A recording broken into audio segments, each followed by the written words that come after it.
오늘은 사사기 15장 말씀을 같이 묵상하도록 하겠습니다. 말씀드렸듯이 13장부터 16장까지 계속해서 삼손의 이야기입니다.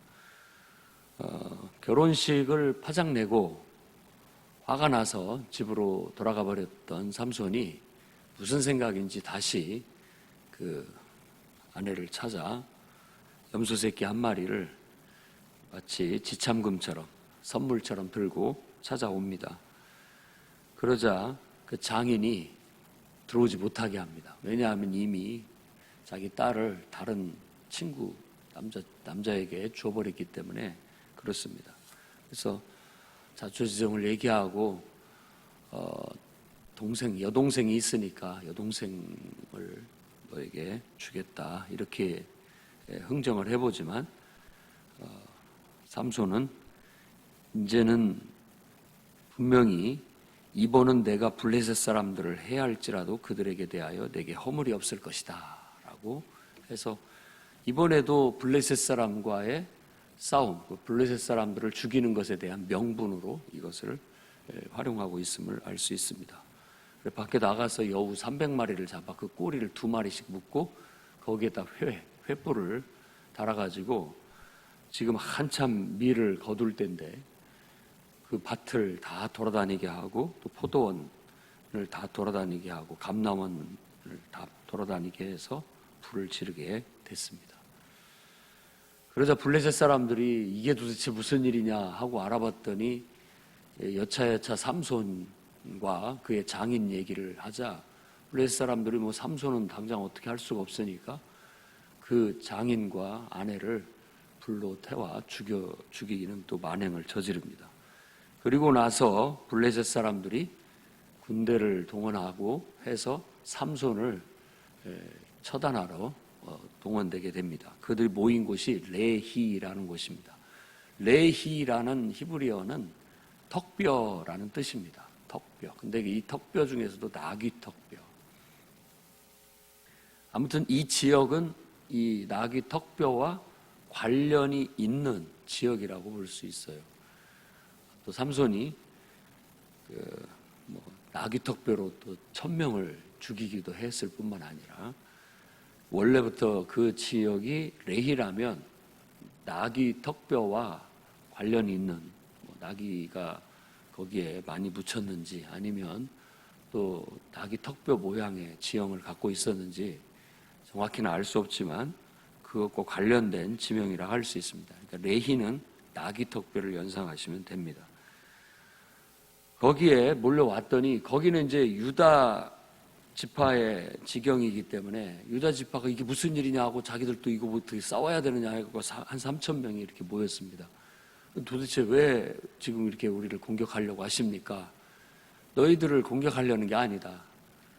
그 아주 꼴 보기 싫은 한 인물이 있는데 삼손, 그 사람을 결박해 끌고 가서 우리가 좀 처단을 해야 되겠다라는 그런 목적을 알려주자 유다 사람들이 삼손을 찾아갑니다.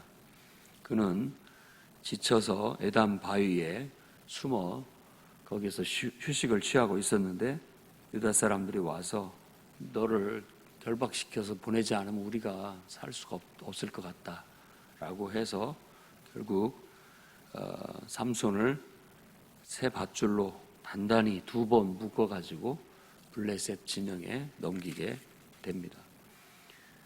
그때 여호와 영이 삼손에게 임하며 갑자기 그냥 불탄 삼줄처럼 그 밧줄을 끊어버리고 옆에 있는 나귀의 새 턱뼈를 잡고 1000명을 죽였다라고 그렇게 말하는 그야말로 영웅담을 얘기합니다. 이 일로 인해서 그는 이스라엘의 사사가 되어 20년 동안을 지내게 됐다라고 그렇게 말합니다. 삼손이 결국 이와 같은 일을 벌리는 데 있어서 그는 가만히 보면 한 번도 하나님께 기도를 했다든지 또 하나님의 뜻으로 내가 이렇게 한다라든지 이런 명분을 찾아보지 못합니다. 다만 그는 블레셋이라는 족속들을 하나님께서 그 압제에서부터 이스라엘을 구원해내기 위해서 일찍이부터 특별하게 선택된 특별한 소명을 가진 사람이라는 것, 그리고 그에게 하나님께서는 엄청난 괴력, 어떤 은사, 능력을 주셨다는 것. 그래서 그 능력을 가지고 그가 나름대로 블레셋을 물리치기 위해서 나름대로 뭔가를 하고 있다라는 것만 우리가 읽어낼 수가 있습니다. 그러니까 그냥 우리들의 모습이 그대로 보이지 않나 하는 생각이 많이 듭니다. 삼손을 볼 때마다. 우리도 딱 정확히 어떤 내 소명, 내 사명 뭐 이런 것들을 아주 명확하게 알고 그것을 분명하게 하나님의 능력을 힘입어서 하나님의 뜻대로 이루어내는 그런 성숙한 그런 신앙인이 되어야 되는데, 사실 교회 안에 그렇게 아주 성숙된 모습들은 일부 소수에 불과하고, 대부분의 사람들은 이 삼손처럼 살아가지 않나 하는 생각이 많이 듭니다. 그냥 막연하게 뭔가를 해야 된다라는 거, 그리고 그 일을 정말 하나님의 뜻대로 이렇게 해나가기보다는 자기 생각대로 해나간다라는 것이에요. 그래서 이번에도 제가 볼 때 삼손이 벌인 일은 그야말로 삼손식의 방식으로 블레셋을 자꾸 시비 걸고 그들을 죽이려고 하는 그런 모습. 오늘 또 여전히 그 모습 속에는 삼손의 어리숙한, 좀 미숙한 방식들이 느껴집니다. 여우 잡아가지고 꼬리에 횃불 붙여가지고 곡식, 포도원, 감람나무, 그야말로 생필품들이죠. 이런 것들이 다 불태움으로써 적에게 손해를 끼쳤기도 했겠지만, 적에게만 손해를 끼쳤겠습니까?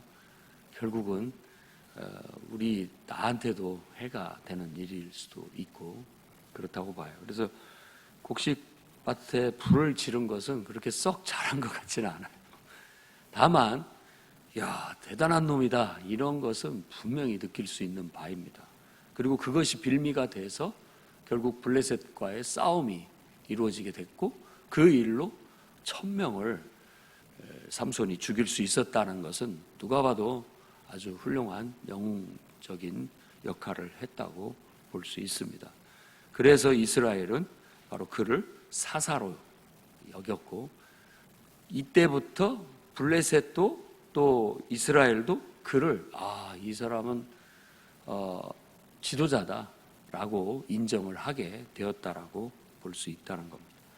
그래요. 또 한 면에서 우리가 보게 되면 사람이 지도자로서 인정을 받는 게 바로 이런 특별한 공적, 특별한 어떤 자기의 능력들을 발휘하고 함으로써 그것으로 인해서 자연적으로 형성이 된다는 걸 알 수 있습니다. 사사기의 리더십은 딱 그거예요. 물론 하나님께서 함께 하신다는 건 기본 전제로 하나님의 선택과 하나님이 함께 하셔서 그와 같은 능력을 발휘할 수 있다는 건 기본적인 것이고, 그렇게 해서 공동체를 위해 뭔가 기여를 했을 때 그 사람을 지도자로 자연스럽게 지도자로 자리를 잡게 되고 영향력을 행사하게 된다라는 거예요. 그런 사람을 사사라고 말하고 있다라는 겁니다. 교회나 어떤 공동체든지 가만히 보면 딱 저분이 회장하면 되겠다, 아니 저분이 총무하면 되겠다, 평소 저분이 이 단체에 기여도가 많고 또 관심도 많고 실제적으로 좋은 영향을 많이 주기 때문에 저런 분이 하면 딱 좋겠다, 우리 공동체가 더 힘이 있고 발전적이고 제대로 기능을 할 수 있겠다라고 여기는 건 인지상정이고 당연한 거 아니겠습니까? 그와 같은 리더십이 필요한 거죠. 오늘날도 조직이 잡히고 또 원칙이 잘 잡혀져서 잘 일꾼들이 양성되고 그 속에서 선별해서 세울 수 있다면 더 금상첨화고 더 좋겠습니다. 그렇게 단체가 발전해 나가고 교회가 성장해 갈 수 있으면 좋겠습니다. 하지만 초창기에는 대부분이 이와 같은 형태로 리더십들이 자리를 잡고 발전해 간다라는 걸 기억하시고, 여러분들도 하나님이 여러분과 함께 하시고 또 하나님께서 여러분에게 어떤 은혜를 주시고 또 은사를 주시고 또 어떤 재능을 주시고 이랬을 때 공동체 필요에 따라 여러분들이 여러분의 능력들을 순수하게 발휘하게 되신다면 순수하게 자연스럽게 이곳에 지도자로 또 영향력 있는 하나님이 쓰시는 도구로 자리매김해 나아갈 수 있게 되겠습니다. 그런 일꾼들이 많이 나올 수 있었으면 좋겠습니다. 그렇게 해서 그가 1000명을 죽이고 나서 자기 스스로 찬양시를 짓는데 나귀의 턱뼈로 한 더미 두 더미를 쌓았으며 나귀의 턱뼈로 내가 1000명을 죽였도다. 16절에 그렇게 얘기합니다. 이건 뭐냐? 자화자찬이에요. 자화자찬. 이 속에 하나님이 없어요. 하나님이. 가끔 우리가 능력을 행할 때 주의해야 할 것이 바로 그겁니다. 우리가 능력을 행하고 어떤 그걸로 부각이 되었을 때 우리가 놓치지 말아야 할 시각은 하나님이 나와 함께 하셨고 하나님이 내게 능력을 주셨고 하나님이 나를 통해서 일하셨다라는 그 사실입니다. 그래서 내가 한 것 같지만 또 내가 능력을 발휘한 것도 맞지만 우리는 늘 중심을 하나님께 두고 하나님께 영광을 돌려야 됩니다. 그 하나님의 영광을 가로채게 되면 하나님이 싫어하시는 것은 둘째치고 하나님께는 아무 상관이 없어요. 어떤 면에서는 내가 병들어 버립니다. 내가 그걸로 인해서 내가 병들게 되면 또 다른 폐단이 거기서부터 생겨지게 돼요. 그래서 그걸 교만이라고 우리는 보통 얘기를 합니다.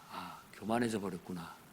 교만해지면 묘하게 우리가 병이 들고 마치 무에 속이 이렇게 들어서 이렇게 공기가 찬 것처럼 우리가 속이 비어버리게 되고 그걸로 인해서 그 다음부터는 이제 쇠락의 길을 걸을 수밖에 없는 그런 것이죠.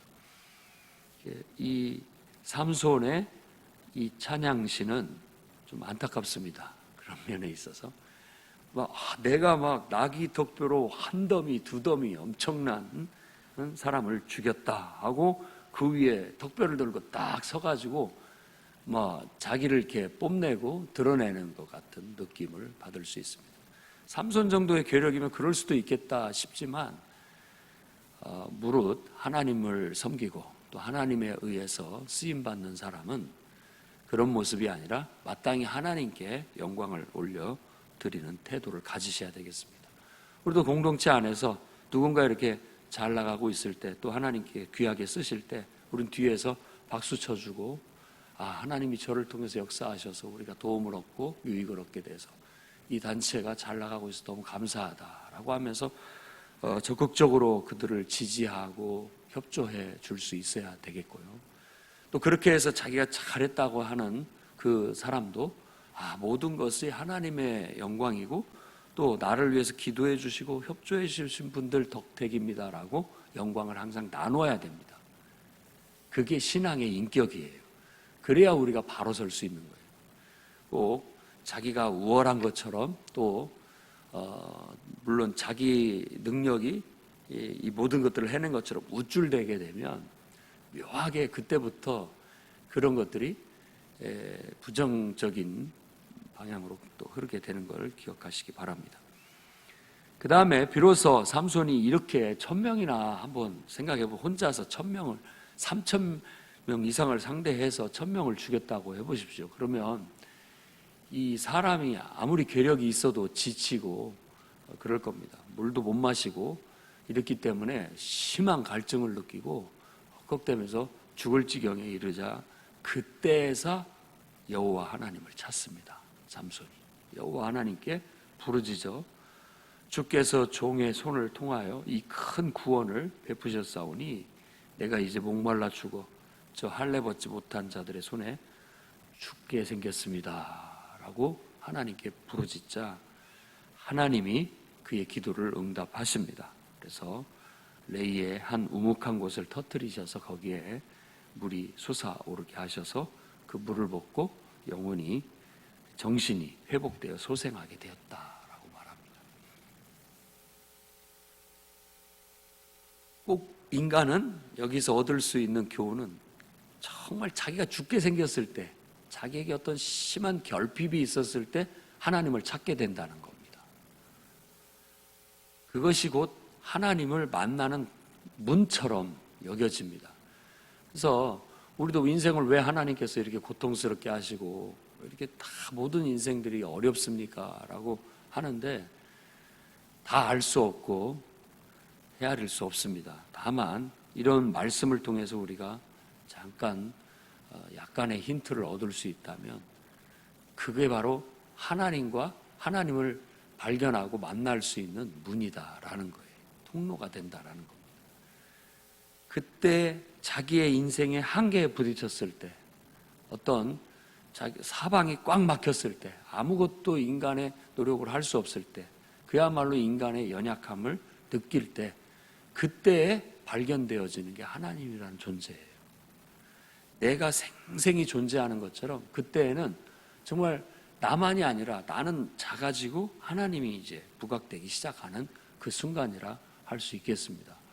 그래서 하나님을 발견하고 그 하나님과의 관계를 다시 맺고 소통함으로 인하여 하나님께 이 학고레에서 샘이 터지듯이 우리의 영혼에 생수가 솟아오르게 되고 참된 기쁨과 안식과 평화를 얻게 되는 거예요. 우리가 믿음을 갖고 있다는 건 이런 통로를 갖고 있다는 겁니다. 그러니 얼마나 복된 것이고 행복한 것입니까? 우리가 전도를 하고자 하는 것도 이런 은혜를 다른 사람과 나누고자 하는 것이지 그 사람에게 못된 짓을 하는 것이 절대 아니라는 겁니다. 그도 자기 영혼의 에낙고레를, 자기 영혼의 안에 하나님을 통해서 솟아나는, 자기를 소생시킬 수 있는 이 생수를 얻을 수 있도록, 그걸 갖도록 하게 하기 위한 것인 거죠. 여러분의 삶은 이와 같은 에낙고레가 솟아나는 샘이 있습니까? 나는 예배를 드리고 기도함으로써 늘 그것이 내 안에 솟아나는 샘처럼, 마르지 않는 샘처럼 늘 공급받고 있습니다 라고 한다면 가장 복된 것이고 좋은 것이라 여길 수 있습니다. 여러분의 인생 속에 항상 하나님을 의지하고 찾음으로 인하여 하나님은 언제든지 여러분의 필요를 채워줄 준비를 갖고 있어요. 우리를 위해서 일하시고 우리를 돌보시고 우리를 사랑하시고 우리를 통하여 하나님이 역사하시려고 항상 여러분 안에 함께하고 계십니다. 내가 깨닫지 못하고 인정하지 못할 뿐이죠. 그분을 인정하고 그분께 겸손히 나아가게 된다면 그분은 바로 가장 깊은 곳에 바로 샘을 터뜨리셔서 우리로 흡족하게 하실 것이고 무한한 공급을 내려주실 겁니다. 그래서 그곳을 엔학고레라고 그렇게 얘기합니다. 그런 그 두 가지 라맛레히, 라맛레히라는 말은 라맛은 높은 곳이라는 뜻입니다. 그러니까 동산이나 산 그런 말이고, 레히는 아까도 말했듯이 나귀턱뼈입니다. 나귀턱뼈의 동산, 나귀턱뼈의 산 그런 뜻이고, 학고레는 N은 이게 솟아나는 샘을 말해요. N이라는 단어가 앞으로 들어가게 되면 솟아나는 샘이라고 여기면 됩니다. 학고레가 부르짖다 이런 뜻입니다. 그러니까 삼손이 하나님께 부르짖어서 솟아나는 샘이라는 거예요. 기도를 통해, 예배를 통해, 찬양을 통해 솟아나는 샘이 저와 여러분에게도 항상 끊임없이 마르지 않는 샘처럼 평생에 걸쳐 우리 영혼을 촉촉히 적시고 항상 새 힘을 얻게 하는 그런 샘이 되기를 주의 이름으로 축원합니다. 기도하겠습니다. 자비의 하나님,